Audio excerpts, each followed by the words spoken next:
Are we live yet? Somebody give me a. Oh, all right. I I'm starting to really hate StreamYard. Did I say that out loud? Yes, I did because I'm telling the truth. Anyway, hey, it's Brent Leary. Slightly afternoon East Coast on the last Friday. Is it the last Friday of June? I think it is. I think it is. June is almost gone. I mean, May is almost gone. See, I'm already thinking about June. May is almost gone, but it's not because we still have this last Friday, or I think it's the last Friday, but it is definitely the last Friday before Memorial Day. So I'm sure a lot of you are off right now, but we still encourage you to join us because Small Biz, what do we call this thing again? Breakdown? Small Biz Breakdown. We never take any time off. We're always here for you every Friday for like 6 months. 6 months for, I think we haven't missed a Friday, maybe a holiday or here or there, maybe Christmas. I don't know. But we've been here for you because there's lots of stuff going on. And I'm not saying me, I'm saying we, because I have a crew of people that join me. And all the way from Oregon, as usual, it is Leland from Oregon. Hey there. Hey, Brent. Great to be here. I do have some bad news. We still have one more Friday. There's one more Friday in May. What's today? The 24th, 23rd, something? Yeah, 23rd. So 30th is going to be the last Friday. But Memorial Day is this upcoming Monday, though, right? Yes. Okay. Okay. There's not going to be another Monday after. It's the last day of the month is Saturday. So. All right. Well, I was half right. Sometimes I'm not even half right most of the time. So I will take it. And I also take us to the nation's capital, where Shashi is sitting in our resident tell us how it is in DC person. So hey, hello Shashi. everybody. Yeah, I mean, I think this week the killing of two innocent people, I think, is really affecting a lot of people. That's really bad. But Leland, I have a bone to pick with you. Having another Friday this month is actually good news, not bad news. Okay. Yeah, it's all in that perspective. And by the way, Shashi also wants to welcome you via message. Welcome everyone. Please join the conversation with your comments. I couldn't have said it any better than myself, or something like that. So now we're down two of our regulars, even a Taylor and the cold one. Some call him the bold one, John Colder Rice Lawson. But you know who's with us all the way from the furthest east as there can be right now, at least for anybody on this show. It is the one and only Ramon Ray. What's up, Brent? What's up, Shashi? What's up, Leland? Good to be here. Hey, Ramon. And indeed, that killing was, as I had been, millions of people get killed every day, but that was sad, Shashi. Indeed, I do not have a bone to pick with you, Leland. I'm still, Brent, in awe of what we discussed offline at your production empire. And I think one thing I wanted to start off by saying, gentlemen, as I was starting this show, is that the progress to slow success, especially when you see what others are doing, sometimes it's painful is the wrong word, Brent. It's not painful, but like you're like, man, I wish it was faster. I wish I could hit a button and it was faster. But as I look at some of the stats of things I'm doing, somebody just emailed me back from my email newsletter. Ramon, I followed you for years. Thanks for the email newsletter.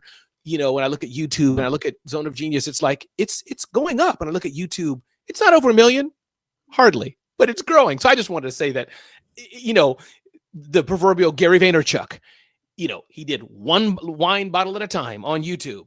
And then we look back and he has trillions of people who follow him. So I just wanted to say that because some days I feel like I'm looking at others like, oh, look at this. But then I'm like, no, it's growing. So that's my little bit of the day. Yeah, so I think a lot of people see what others want them to see, and they don't realize that what the others don't want them to see certain things. They just want you to see certain other things. And so, yeah, I sometimes you do get that. Wow. It looks like they're really doing great. Right. And sometimes it's hard to fight that kind of feeling of why am I not there? And then when you get the inside story, they ain't there either. They're just looking like they're there. Yeah. And or people just give you the wind beneath your wings. It's like, and it's not, and I know you know this, Brent, Leland, and Shashi, y'all know me a bit. It's not jealousy like looking. It's just like, or Tabitha Brown, we can use her right as example, big star, y'all may know the name, like, my God. Oh, you know, okay, good. She look up Tabitha Brown, millions of followers. Clover, the POS point of sale Oh, company I just know hired her as an Clover. influencer. Yeah. So, Okay. she's doing a mini influencer, but millions of followers. Point is like, okay, so Clover hired Tabitha Brown? So my point is not jealousy, but like look with admiration. Then you look back. But yet, when you have people email you, when somebody does a YouTube content, our show here, right? We've had people consistently come. It's like, okay, we're not Mr. Beast on this show, who Brent loves, but it's like people are commenting. So it's a day of reflection for me as I just look through my life. I'm 52, wondering maybe why am I not here? But then I look back and I'm like, but I'm blessed. And I'm with y'all today. So Let's talk a little bit about that, because I don't know who Tabitha is, but she's hired by Clover. Now, does she have any direct expertise in the industry? No, she's a well-spoken, Southern-voiced lady who her claim to fame, beyond not taking away anything from her, but her blip, she made a vegan sandwich in her car from Target or Walmart or one of just an innocuous brand. And, all the vegans, that's a real thing because most people should eat meat. I don't know who would be vegan. I don't know who would do thing like that. But anyways, I love you, Shashi. But point is, she was in the car, making a sandwich. And, one of those moments where she wasn't trying, but like she made a sandwich with some cool ingredients in one of the brands. Can't remember, but some like a Costco, Walmart, one of those middle America brands, it just blew up. And so Tabitha Brown is a vegan person. She's a cook, very fashionista, has a Southern voice. She's well known enough that Wendy Williams targeted her like, I don't know what man would let his woman make all the money, because she retired her husband, who was a police officer. Tabitha Brown did. So he now, one of those, he's a guy, but kind of in the back seat, like, Yeah. he has his nonprofit, but she's making millions. So that's Tabitha Brown. Good lady, though. Nice lady. So. All right, let me ask you guys, all you guys. When a brand that let's say or trust, or at least you use some of their stuff, when they hire somebody who has absolutely no expertise in what they do and no real qualifications other than having a lot of followers, does that change the way that you look at the brand, or do you just say, that's nice, and keep moving? Leland, Shashi, I'll go last.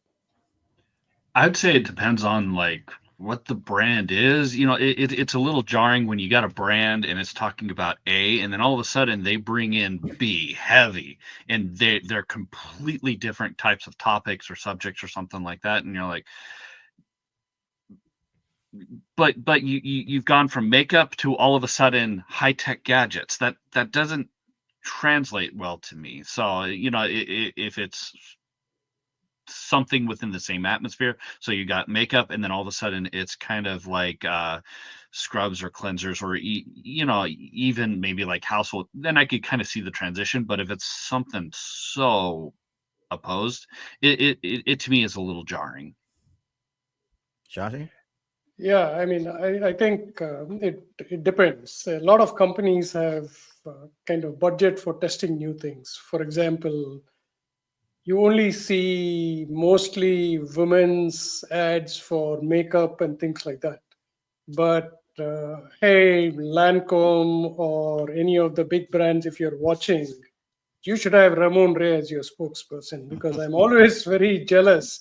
I don't do it coming on this show, but I would like to. But Ramon is always bright, well-dressed. I think he wears Charles Stirrit shirts, and he's got a presence, right? So that is the kind of idea that brands keep looking at. But even those things fail, because if you remember I think it was Budweiser having an influencer that backfired.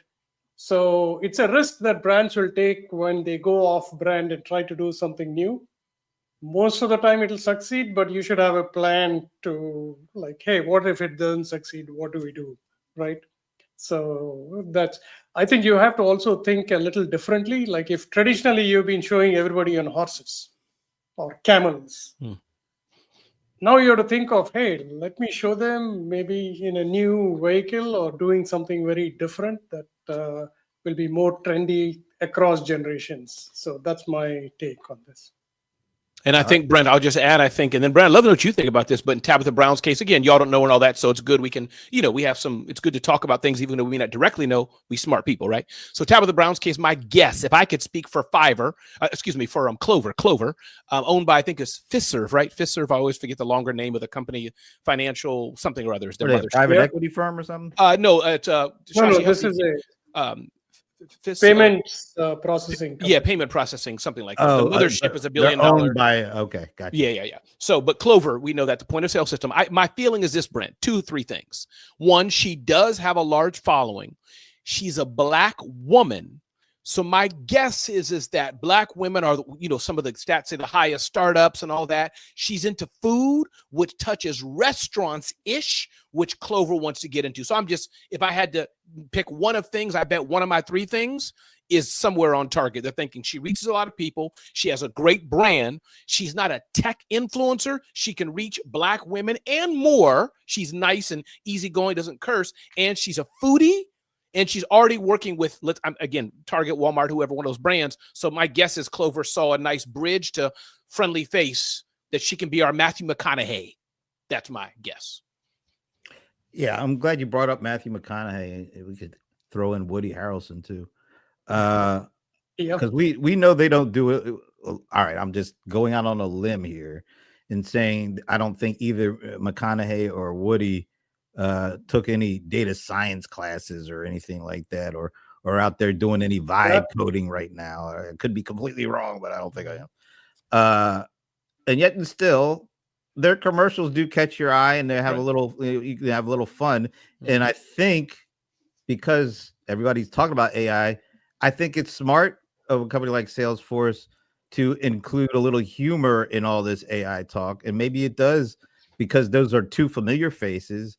People are used to seeing them on the big screen and used to seeing them having a lot of fun and doing things that, I still love Cheers, and Woody was a big part of that. So maybe that kind of thing does enable a company that already has a huge brand, at least in the business, right, to transfer that, what they do, over into interest into what AI does and how Salesforce does it. And then another company along the same line, ServiceNow, their major spokesperson is Idris Elba. And me and Paul Greenberg like to go back and forth. I think I'll take Idris over Matthew McConaughey. But anyway, I guess the point is these folks have absolutely nothing to do with CRM or ITSM or most of the other enterprise isms you want to put out there.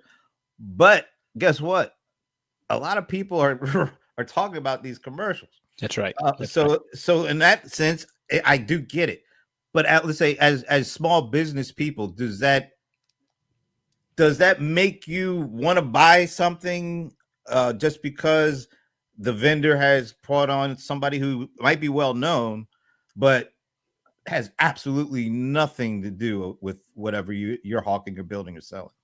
I don't think it makes me buy more per se, Brent, but I think, as you said, at a big enough size, the Dell, ServiceNow, these billion-dollar brands, whatever the valuation, huge companies, right? I think they can afford to do it. And as Shashi said, it's a test, but I do think since it makes you look twice, imagine Idris Elba, right? Idris Elba, I think it is, in Las Vegas at the events that y'all go to, we go to, on a stage, the room's going to be packed. Room's going to be flooded. People paying attention. The CEO, boring CEO, not McDermott. He's cool peeps. But you get my point. Comes on next. Done. They've met their metrics. So, take your pick. Buy millions of dollars worth of Facebook ads, which they already do, but in this kind of, fun metaphor here, a couple $1 million for Idris or Tabitha, or take your pick. So, yeah, I think when you're a certain size, they don't have to be in tech per se, but I think their face, their imagery, the headline alone. I look at, I think, is it Cadillac? Matthew McConaughey, he has that, gets into the Cadillac or whatever ad he's in. So it makes you pay attention. I think so. I think, what do you all think of, name one Capital One ad? Do you remember any Capital One ad? Isn't that the guy who's the black actor who's the mean guy in most movies? Is that Capital One? It's all in your card. So it's the Marvel guy. Oh, Samuel L. Jackson. Yeah, Samuel Jackson. Okay, yeah. So I think a lot of people will remember what's in your wallet, right? Yes. And they've been running that for a very long time. That's right. So you may not immediately go and buy something there, but the next time you're thinking of a credit card, say like, hey, let me check what Capital One also has. So that's the effect these personalities will have. Correct. Correct. What? Some- How? What? sometimes. Oh yeah.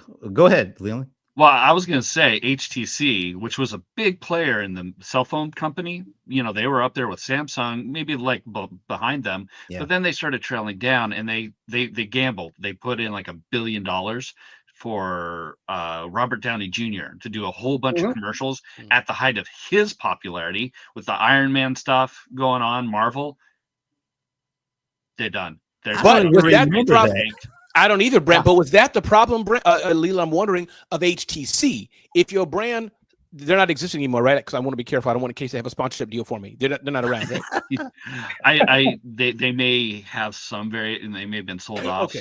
So if your brand sucks, then getting Robert Downey is not going to help. So to your, what are we for just postulating here? But I hear you, Leland. But I think that may be because the ship was already gone and toast. So it's like BlackBerry trying to hire anybody. It's not going to work. Why you got to call them out? They were like one of my favorite clients back in the day. Brent, mine too. Me and Anita, founder of Small Business Trends, we got a good six-figure, six-figure deal from them. Plus to sponsor our awards. You may have been there before. Small Business Influencer was back in the day. I was there. I introduced Anita to those folks. No. That was the whole point, because they were working with a lot of, and I already did a couple of road tours, and I was like, God, you guys should be doing stuff with Small Business Trends. And then Anita brought you in, and I was at that event. I remember it was in New York, right? That's right. Yeah, in New York. Yeah. That was. I was on the call with them to close it. You introduced and I closed it. Yeah, and Anita's the one who had the traffic. So hey, it was a good. It was a good deal. Yeah. It was sad to see them go the way they went. Let's put it like that. And HTC, I think that didn't work because who the hell knew what HTC was? Yeah. I mean, I had two of theirs. I loved their phones. They had some issues with like trying to connect to computers, but they had really good speakers. I loved their phones until they no longer had phones. Did anybody ever buy a Windows phone? Just curious. Oh, I got a influencer test version of a Windows phone. I think I was there with you, Shashi. Were you at Microsoft headquarters when you got that? Because I was there with probably Reva and some others. I don't know if you were there, Brent. You've been around. Yeah, but I was at Microsoft offices and got it. Yeah. Yeah, somebody. But one thing, Shashi, I just want to tell you, Shashi, you were at an event, one of those events that you and Brent go to, and like you wrote a long post, Shashi, and the post was so complicated, full of so many tech words. I wanted to compliment in the post, but I didn't know what the post was saying. So I had to read it 3 times. It was, what's the vendor? I'm talking about one of the vendors, like not Cognos. Service. But maybe ServiceNow. How long ago was it? Just within the last 7 to 14 days, something you were at. I'm talking about Brent, Shashi, you had a nice post. It like Coda or something like that? Yes, something like that. And I was like, Conga, what the heck is this tech? I'm like, that's why they didn't invite me. me. This is all you need to do. Take what Shashi wrote, cut and paste it into Perplexity, ask it for a summary, and then use that. There we go. But I'm just messing with you, Shashi. But it was a good, nice post, and you mentioned names. But you're definitely a tech analyst, as Brent is. But I'm like, this is clearly not small business stuff, because I'm like, what? This is big business stuff. So. Yeah, I want to address that this high tech terms too. But HTC, I love the company too. I don't remember the phone that I had, but Google bought them. I think the timing was very right, because very soon after Google bought HTC, the US government started putting a lot of restrictions on phones like Huawei and things like that, right? Mm-hmm. So they told US companies, you can't use these phones. And that was a big blow to Huawei, because they had a real nice phone that was going to come into the US market. Everything was ready for their launch. And then there was a ban on their equipment. But to your point, I think Brent knows. Hey, Amber, nice to see you. Shout out, Amber. Brent has been in this tech world for a very long time as an analyst, but the amount of acronyms that you have to learn, like I keep thinking, hey, folks, you can just talk simply so everybody will understand, right? 6th grade level. But people want to just talk about everything has an acronym in this That's case. because everybody wants to put their own wording out and try to make that the general industry standard. So you see a lot of people throw out a whole bunch. I saw somebody throw out. I'm not even going to say it was that bad, but they were trying to not say agentic AI. So they came up with their own thing, and it basically was, oh, this is agentic AI, right? Oh well, we like no. Sorry, it's too late. The horse is already out the barn or whatever they call it, out the barn. That phrase is already stuck. But in the tech space, you see it all the time. People kind of come up with their own acronyms so they can brand that. Oh, we're the ones that said this and all that stuff. Yeah. One term I heard yesterday from the CFO of OpenAI, and maybe this is not a big term, but it was newer for me, but I got it. She said they asked her, why did you buy company, John Ivy's hardware company? The Apple guy. Yeah. And she said, we didn't want to be single thread. I'm like, oh, that's an analyst term. Single thread, meaning we don't want to rely on one, because they said, why don't you just work with Apple to do it? And she's like, it was just funny as I looked at her prim and proper. We didn't want to be a single thread company, so we decided we'll buy 6.4 billion. I'm like, single thread company. Okay, that's a new one for me. Yeah, that is an old tech term. Multi-thread is. Oh, now so she was saying they don't want to be tied to one person or one company. Okay. Let's talk a little bit about that. Yeah, That was one we talked about on the show yesterday on the Senior Players, and how Apple, and I know there's a lot of articles and stuff like Apple, and I don't care what anybody says, Apple blew it. You know how a lot of people say Microsoft blew the mobile device? Mm-hmm. You can say the same with Apple and AI. Apple put out the first mobile phone, right? And the first a smartphone, first tablet. And then they put on that first smartphone something called Siri. This is 2011. Mm-hmm. A little assistant. It could have been smarter and smarter and smarter as the years go on, but it seemed not to go any smarter. And they had the opportunity because everybody had the device and they had the little assistant. It wasn't an agent. It was just a regular dumb assistant. And there are people apparently in the Apple community, in working in the Apple business, who really wanted to take Siri to the next level, but they didn't get the kind of executive management backup that they needed. And what was that? Why? Maybe because they wanted to spend all this billions of dollars on research on doing a car. And so while they were doing all this stuff, and I maybe eventually the headset will pay off. I don't know. $3,500. It ain't paying off for me. But so they were spending all this time and effort and research on all this other stuff. Meanwhile, all these little companies that nobody heard of before were working on this thing called AI and generative AI and using data and algorithms to do stuff.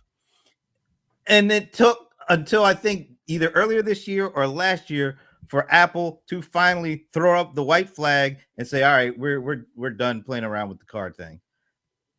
10 years. They had what? Alexa came out in 2014. So they had a 3-year jump between Siri and Alexa. And then another 10 years after that. Where do you think they would have been if they really took AI seriously at this point? Can I ask you a question, Brent? I just want to understand this. And I'm seriously asking this. I guess I'm trying to understand from you. I hear the fire you're saying it, Brent.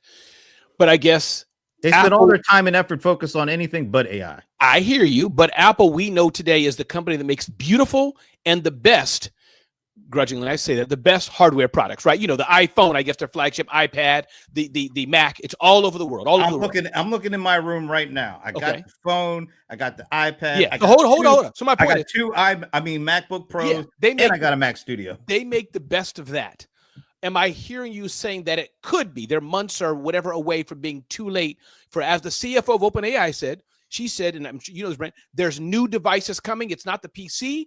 It's not the phone, screenless devices and all that. Do you think it's almost too late and Apple's missed it? Or are they saying we already have the best hardware?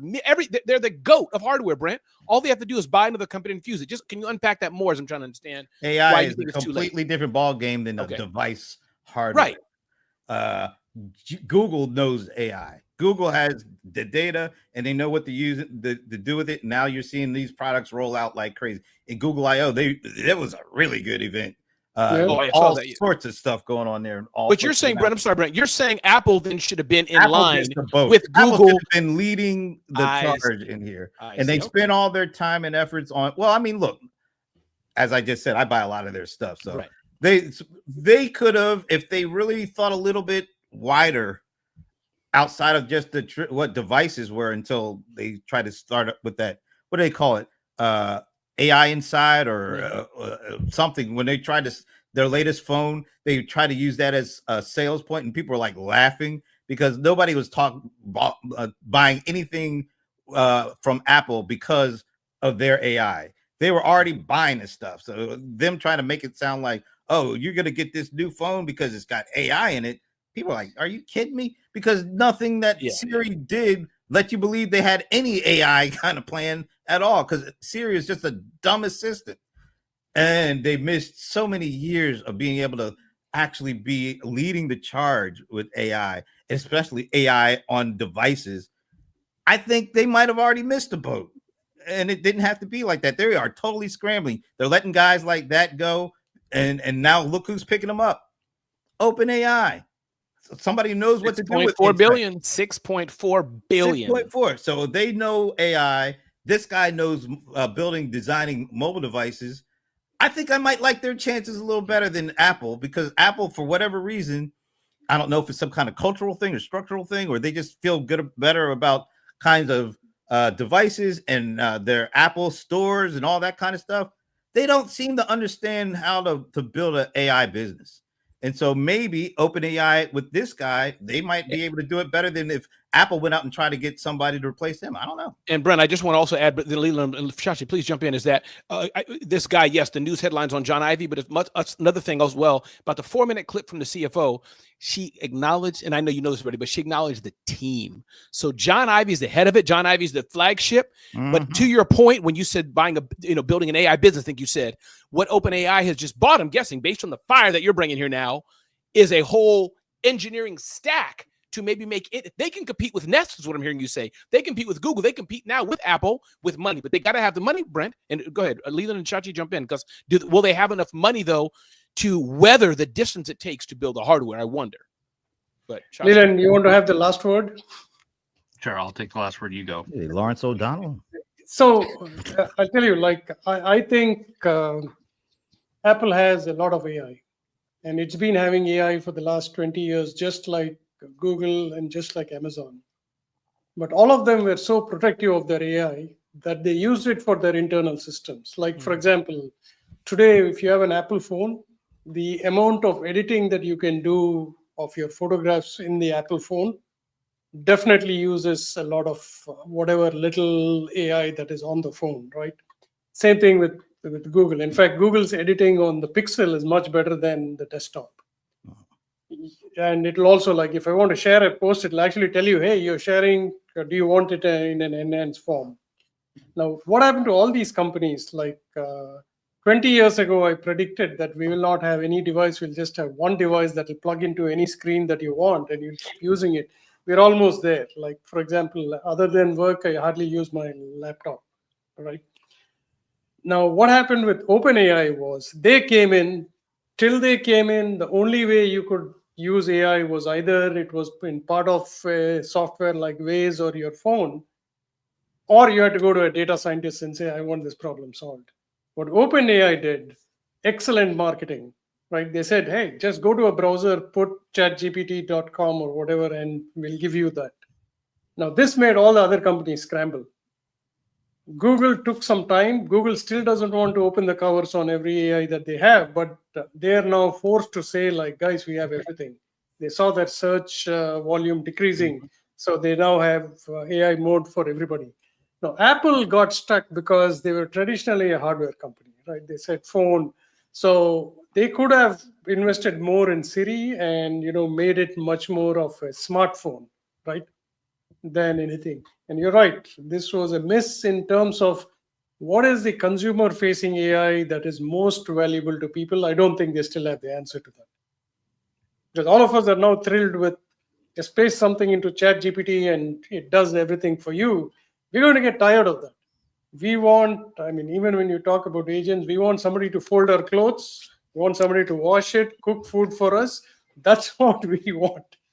Whichever company does that first is going to be like, maybe you don't even need to have a phone. Your robot/agent is going to say like, call from Brent Leary. Would you like to talk to him?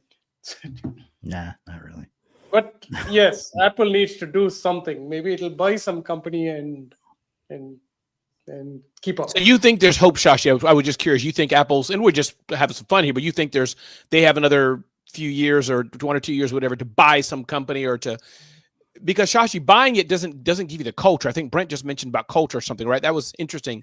Buying doesn't give you culture of it. So anyways. Yeah, to answer that question, I think one of their core principles is they don't want anybody's data, right? So well, they are leaders in the private data privacy stuff. Yeah. So them and Zoho. they want everything to be done on the phone, which that much of processing is going to be very difficult. So that's the problem they need to solve. Who's the CEO of Apple? Like missing his Tim name. Apple. No. Yeah. That's what Tim, if you're listening, I think what you need to focus on is to make the device so cool that they never use any other device other than Apple. Full transparency, I don't have a single Apple device. Only my wife uses an Apple device. Everybody else uses Androids. By the way, we may not be buying any more Apple devices if there's a 30% tariff put on, but I digress. Leland, your thoughts? I think that Apple started to stagnate the day that Steve Jobs passed away. Wow. So back when Steve Jobs was around, he didn't come up with all of these new cool things. Like there were MP3 players the size of the iPod. Was it Sony that came out with like the first one?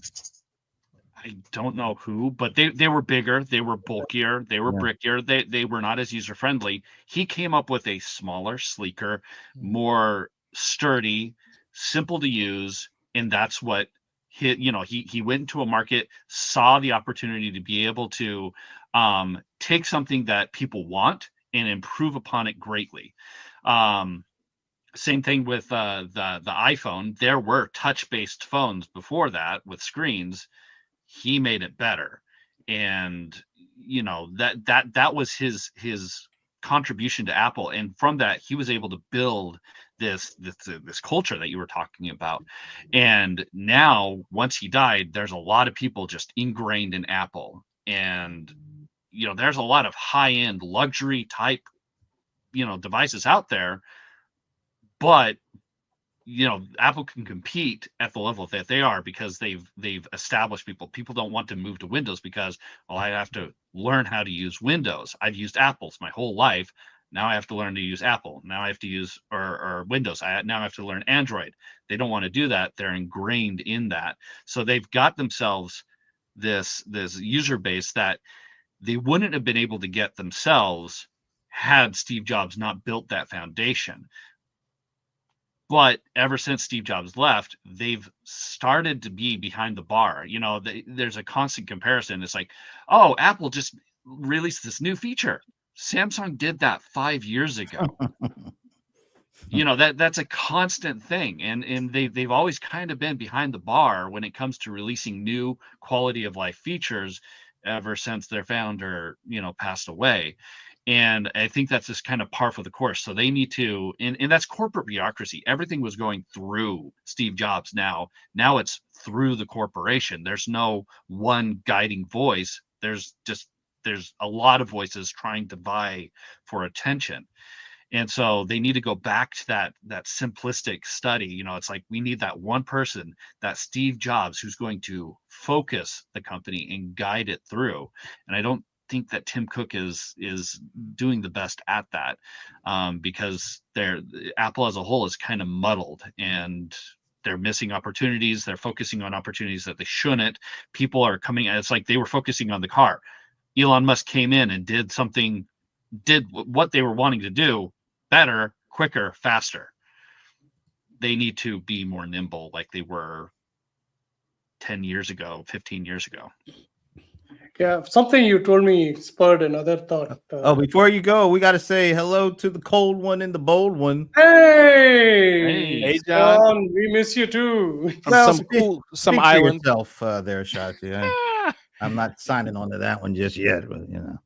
Yeah, Yeah. just you know, have a good time. Is what St. Martin's or something like that? Oh, Enjoy okay. yourself. We'll be here next week when you get back. And I'll Yeah. store up some really good zingers for you. So just whatever. All right, Shashi. Sorry to cut you off. So, I mean, any company that is able to change customer behavior willingly, I think will be successful. And I'll tell you what Steve Jobs did when he wanted a phone. He didn't look at the other companies. He said, I want people to read the New York Times on a phone. Till then, we had like the technology was you had to have a separate website for mobile and a separate one for desktop. It's not easy at all. And I was part of how to develop those websites for small businesses, and it was painful. So he said no. I mean, and he worked with New York Times and made sure that everybody else fell in line. So that was very cool. You not only had a phone, you could literally do everything that you wanted to do on the web on the phone. The ChatGPT moment feels a little bit like that, except it didn't proceed as fast as what people could do with it, right? So you can only go to a browser and ask questions. It's not really doing anything for you. So that's why they're on to, a lot of these companies are on to like, your phone is your agent, talk to it. So I'm waiting for the next company that makes such a big difference in experience. And I don't know which company is going to do that. Yeah, I think at its core, I forget who said it. Apple is a products company and a designer of products, like physical devices. Yep. They were never really a services company until they started the marketplaces and being able to subscribe to stuff. But that was an add-on. That wasn't at their core. They're a product design company, a technology products design company. I think that is so different than what's going on with AI, and you're using data and you're running algorithms and you're trying to, predict things or create things or infer things and automate workflow. That's so far outside of their core. I don't think they could have envisioned where AI could have gotten them. Which is your point, Brent? You're saying now it's flipped. OpenAI already has the best of what you just said, the best of that. I'm not going to say they have the best, but I'll say they're at its core. That's what they are. At its core. Sorry, at its core, their culture is that, and they just bought the best of design. Is that they flipped it? Is that kind of what I'm? Yeah, they bought somebody. I think they hope will bring some of that his device design skills. I got you. Over to them because they don't have it internally. Right.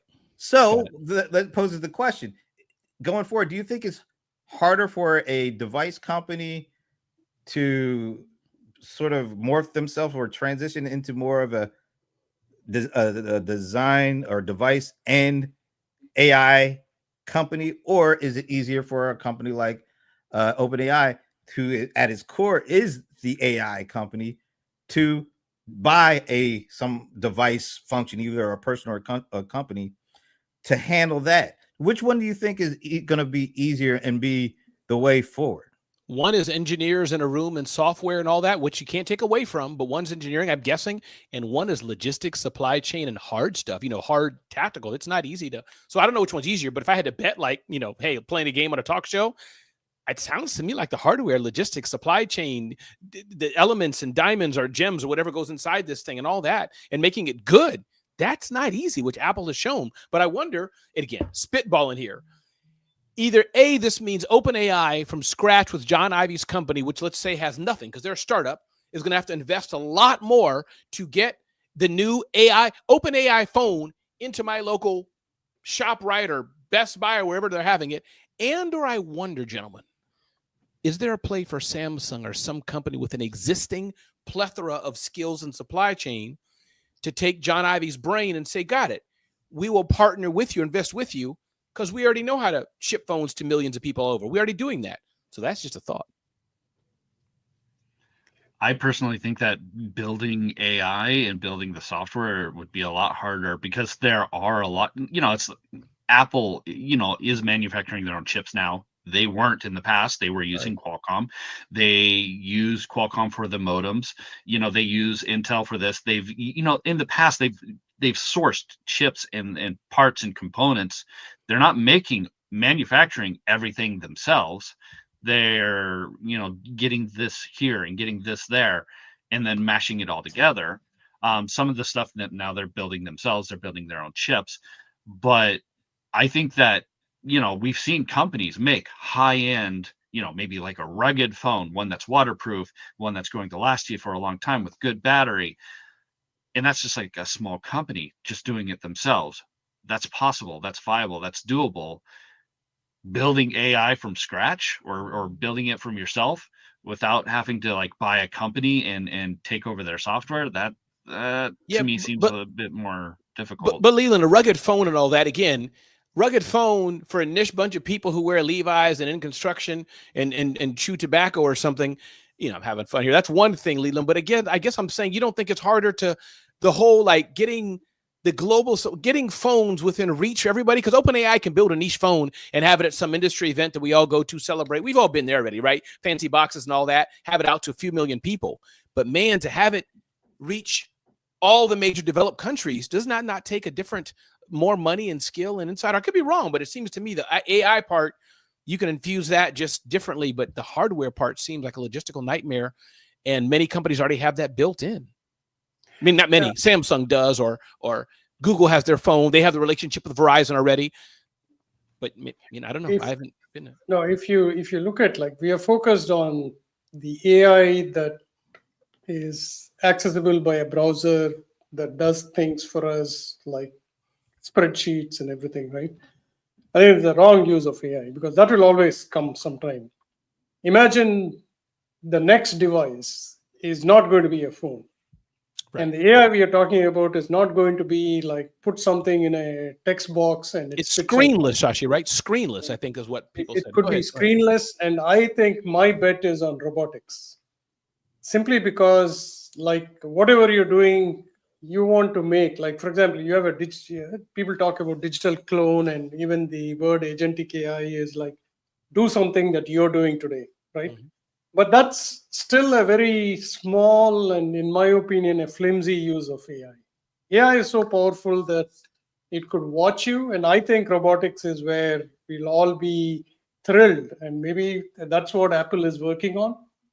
One fine day, like, there is a iBot that does a lot of things for you.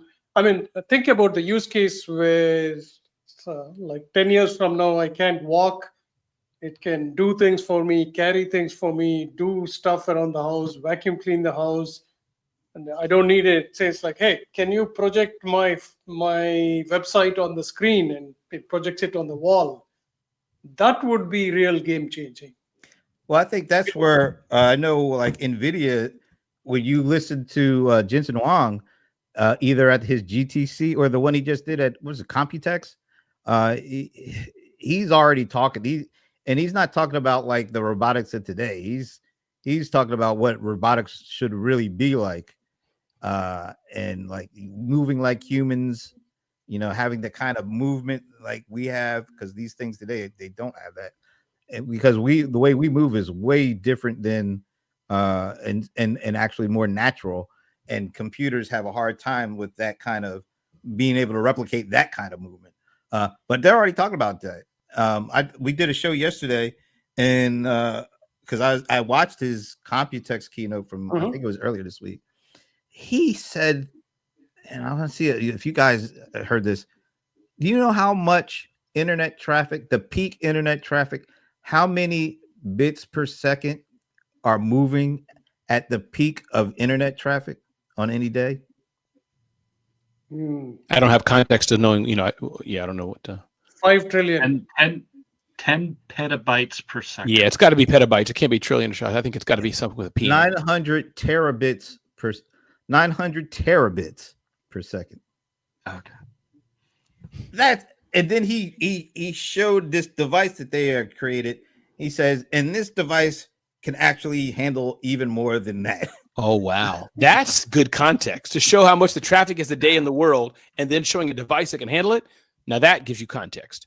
So Shashi is right. I mean, I'm looking at companies like that, Nvidia, because they're and I don't know, and I don't want to like completely just say like Apple is just like they missed everything. They did, because Shashi, as you said, they took over creating and designing and manufacturing their own chips. All the M1s, and I got the M4 MacBook Pro, I got the M1 Max MacBook Pro, so they have completely redesigned their whole catalog with their own chips. So they were doing stuff. They just missed out on what could possibly be the most important thing that's happened in technology in the last several decades. That's kind of the irony of that. Can they get it back? I'm sure. They got so much money and they got a lot of smart people. They just have not. I don't think they gave it as much attention as they probably should have. But Brent, you don't think? I guess I'm trying to understand, Brent, is that, and I'm learning here, is that if Apple is the best mobile company, best hardware, and all blah blah blah, they have the supply chain. You already said they have the chips. I guess maybe it's okay that they missed AI in the same way. I wonder, what I'm saying? Like they can't just. I know not every company can do everything, right? They can't just use it through the stuff like anybody else. I mean, I don't know. I just wondering, is it? So that's why I wanted to make sure. I had to make sure that I said that. But with that said, AI was a pretty big thing to kind of, when you had the opportunity to be even at number one at 14 years ago. Yeah, especially because you had all the money you had all the money to do whatever you needed to do, make it happen. You're saying it's not like they're So and apparently they had the employees there that wanted to do some of this stuff, and it's just like, I hate calling these guys out again. So, SAP, everybody knows them for ERP, but they do have a CRM.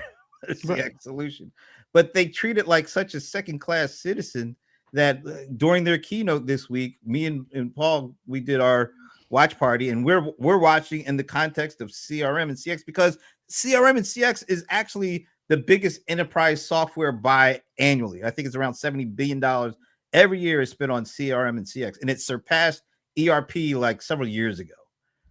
But the way that thing went is like CRM CX is still an afterthought. And then the kind of the comparison, comparing them to kind of what we were talking about with Apple and missing out on AI. They had the person who's running ServiceNow right now, Bill McDermott.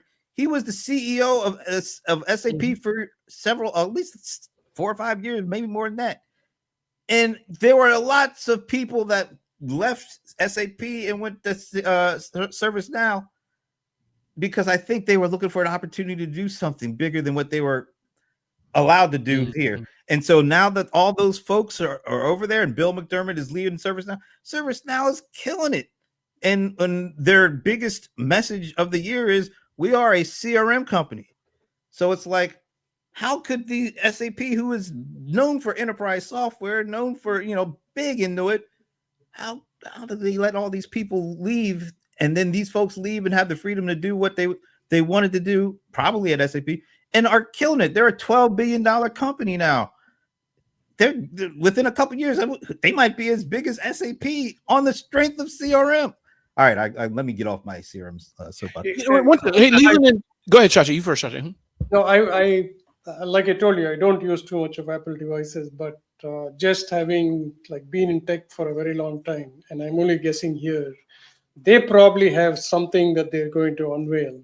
One of the distractions, maybe it was a couple of years ago, was a headset, which I think is the $3,500 paperweight, right? $3,500. You're absolutely right.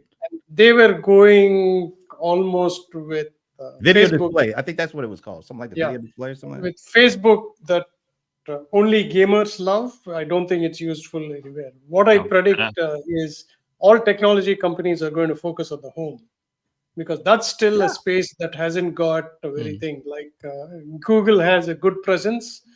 Samsung has a good presence. Apple again made a mistake there because you couldn't do anything with an Apple device in home. You do that every day. You need to control your temperature. You need to do all that. You need to do all these tasks. And they could have been. I've not found, for example, all the rules that I set up in my house is very tech friendly to the detriment of my family members who like it because they enjoy saying like, do this and something happens. But it's a pain when something goes wrong, right? So Yes. I think home is where they're going to tackle next. Hopefully, I'm hoping it's a robot, and maybe OpenAI is also hiring this guy, John Ivey, for like create something. It's not a phone, create Yeah. something that people are going to hang on to all the time, Well, she said, going to interact all the time. Shashi, she said screenless device. Again, that's CNBC. Check out that clip. But also, Shashi, I'm curious.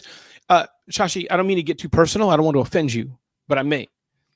Shashi, have you seen any robot gone bad movies before? Have you, Shashi? Seriously, Shashi, have you seen any? 2001: A Yeah, I Space don't like Odyssey, horror movies. the original Yeah, one. ish. But you need to see a few of those movies because when I see robot in my house, I know I'll probably have one eventually. But I'm thinking the robots. I had to fold my clothes, and then I see it coming in at 3 a.m. in the morning trying to fold my clothes with me and my wife in bed. I'm like, no, stop folding clothes. This is me. And the robot's still going on. Shashi I'm sent telling me. Shashi sent me, and I'm be like, Shashi, Shashi said- you know, and there's no No, that- unplug button. So that's gonna be. I don't know if this was a joke, but OpenAI had put a position a few months ago, and the position was like somebody who pulls out the plug. Mm, Right? It was called like they very specifically said engineer. When the AI goes bad, the engineer goes and pulls out the plug. That's what you'll need to do if you're. I mean, there are chances like self-driving, right? Like when Yeah. I went to the airport, I didn't know that my Uber driver was using Tesla full driving. oh. When Oh. as we went to the airport, he said, "No, I was using FSD except for the place where we had to change 5 lanes." I didn't even know about it, right? So and I, in full disclosure, I also own a Tesla. I don't have full self-driving, but it's so convenient. It's not only just Tesla. When we went on this cross-country trip, we also used the Hyundai Palisade. Mm. So I mean, they are, call them smart or dumb. They just have to say like, keep to this lane. When traffic slows down, slow down. Yeah. I will not take my eyes off and like say like, hey, relax, let the car drive itself. But at least it'll take off the pressure of like putting on the brakes every time and trying to steer every time. So these are things that will affect all of us, where things are going to become easy. Yeah, I ain't ready for that quite yet. But all right, so I will say this: Apple does have something, since we're talking about the household, that I think actually by mistake even trumps what Nvidia, because there's a lot of I guess attention going on to how do we get some of this processing that has to take place for all these all these AI demands and services. How do we get that processed at a local level? Because everything is going up in the internet, and it's more and more is going to happen, and it's going to clog and all that kind of stuff. So Apple put out their latest Mac Studio, Okay. and the one that, and I'm actually thinking about getting one of these. You can get one that has so much memory and has so much power that you can actually run all these LLMs locally.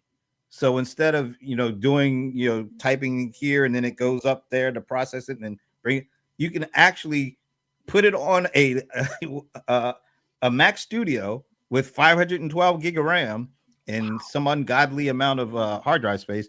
But you can run it all. You can run, like, I think the latest DeepSeek, some of the latest with that have over like 500 billion parameters or whatever. You can actually run all that locally so that you don't even have to go up with everybody else. You can keep everything local and private. But Leland, you don't have that already, Leland. You're looking at us, Leland, like you're surprised. But Leland, I bet he's smiling like, oh, he has that on the desk already. No, I've always thought that would be a good thing, instead of it being like, and maybe not on your local machine, because that's a lot of money you're talking about. Well, that's a lot of money, but maybe you have your own little like media server type situation to where it's just off in the corner and your computer can connect directly to that computer. And so it's like 5 feet away. You don't have to worry about it clogging up the internet. It doesn't, it'll go through your local router, but that's about it. similar to what some people do. They put their movies on a computer off to the side, and then they can access it from anywhere. That way, that your data is staying right there. It's not leaving, and you can control parameters and stuff like that. Yeah. I could see that being like, especially within corporate offices and maybe even with some small businesses, to where it's just like, we want to make sure that this data doesn't leave our system. We're using proprietary information. We have our own LLM, and that's just the way it's going to be. You don't get to use OpenAI, you don't get to use Google's, you don't get to use anything like that. You have to use the corporate office one, which is not as good because it's 3 years old. Yeah. I think that's a game changer, because for companies, like Leland said, now almost 56%, I think that's the stat I last remember, of people are actually doing things they're not supposed to do by kind of figuring out where to put it. But if everybody had it on their laptops and it was closed, hey, go play whatever you want, the data is going to stay there. Leyland's solution is a little better, but that's a little bit more geeky and needs some work from the employees. That's Leland, a little more. Yeah, exactly. Leland is geeky. He's smiling. I mean, you call like, you're a geek. Leland's like, me? Yeah. Man, this I didn't expect to talk this whole time on that. It was but a good really, show, man. Really interesting stuff. Yeah. One question though, if you had to guess, any one company could pull off the hardware and kind of software combination where they're not just great in one, but also great in the other. If I had to take a guess at one company, I would probably say Google, because they don't necessarily have the manufacturer of hardware or devices, particularly mobile, but they have the operating system that all those suckers run on. And maybe that's how you do all this. You just own the operating system and maybe not the actual manufacturer devices, because we all know what kind of capabilities they have from the data and AI thing. So who would you think might be the one company that could balance this right to get like the modern AI device kind of company combination? I honestly think that Apple will probably lease software from another company, just like what they do with their operating system. Operating system is Linux with a Apple shell on top of it, makes it pretty, makes it very user friendly, and that's what they're going to probably do. They're going to go to an AI company. They're going to be like, we want your software, you develop the AI, we're going to make it pretty, we're going to make it user friendly, we're going to put it on all of our devices, and then we'll pay you $5 for every installation. Ooh, Leland, I like that. I mean, for me, you kind of biased me already, Brent, when you said Google. So I'll just go there. We're only talking about right the top 4, 5, 6, 7, whatever it is, companies in the world. So I think Google, again, they do have some experience with hardware. What's the little yellow thing they made with search back in the day? The headlines, little yellow box, and all the things. So they have some historical experience in pushing out some things. So they got some smart people there, and they have the money.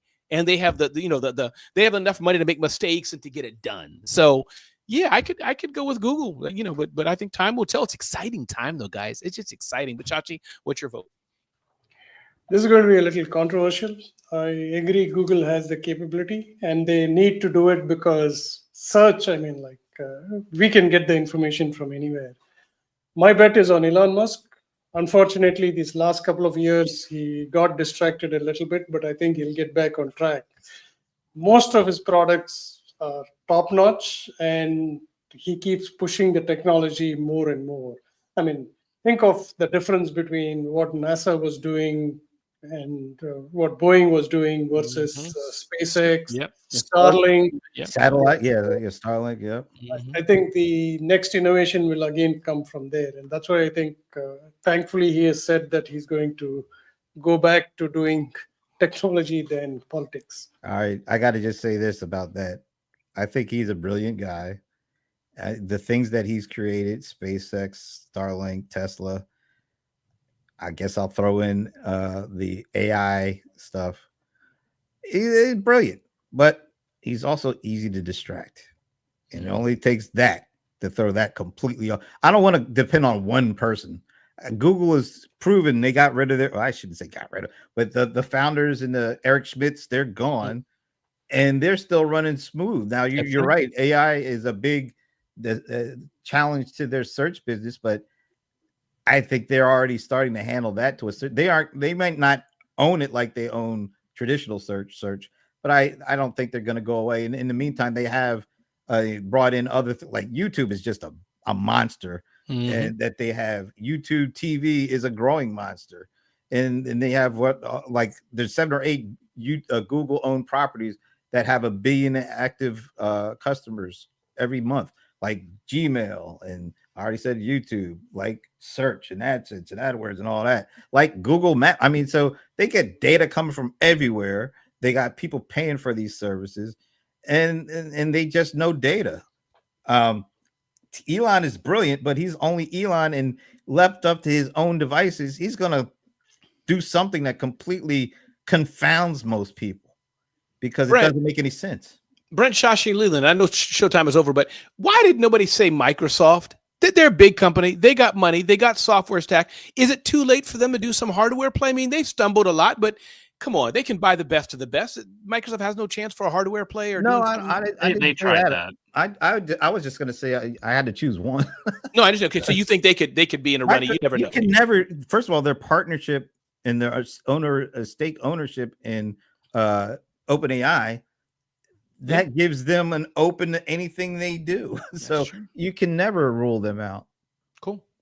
I think that, I mean, they tried that with Nokia. They got the Nokia. They bought that brand. They tried their own little mobile thing. I think that their main stock is going to be within desktop business type things, and as you know, in gaming, and they make so much money off of Azure. Oh man, they make a ton of money. Like I saw the pie chart, and that is a huge chunk of it. And I think that that's probably where they're going to focus, is making sure that their AI can run on their servers and stuff like that.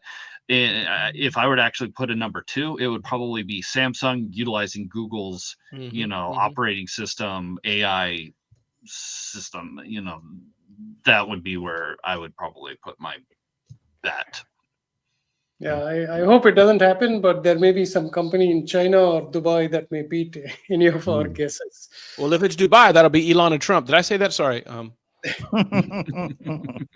Yeah, it'll be interesting to see. As Ramon said, this is a fascinating time.